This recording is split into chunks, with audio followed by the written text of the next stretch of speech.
like to ask a question in the Town Council.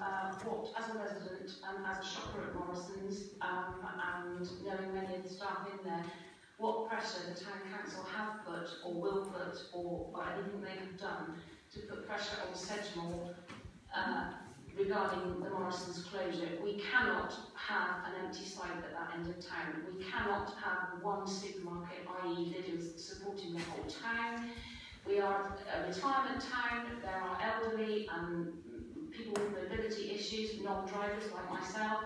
If you've got to start looking at putting taxi fares and public transport fares on top of a weekly shop, it's just not viable. The nearest Morrisons store to us is Bridgewater. It's a £40 taxi trip, return trip round to Morrisons from Burnham. I know because I did a return trip with my elderly parents a fortnight ago.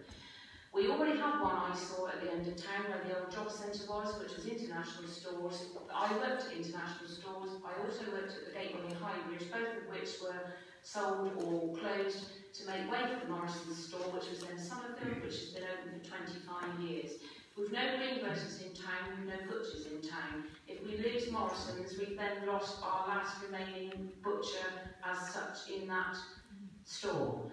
I would like to congratulate the Morrisons staff because despite everything that's going on in the store, they have carried on gamely, despite everything that's going on behind the scenes, providing the same service they've always provided, and you wouldn't know from walking in that it's a store under closure.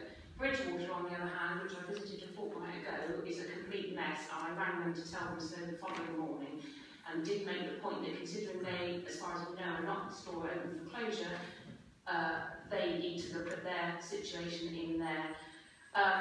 As for the rumours that are going around, which I've heard from several sources, I don't know if anybody can shed any light on the fact that the rumours going around is that the development is up for social housing on the top, flats, etc., with a shopping mall underneath. The point being, if Morrisons can't afford the rent, then the individual units aren't going to be.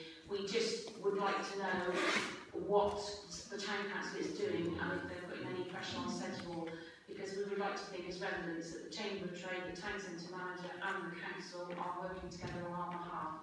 The newspaper cutting here from when the original land was sold, asking whether the council, which this was Highbury Town Council, asking whether Sedgemoor were keeping us in the dark over Pearce Street developments, and I do remember the same things happening again.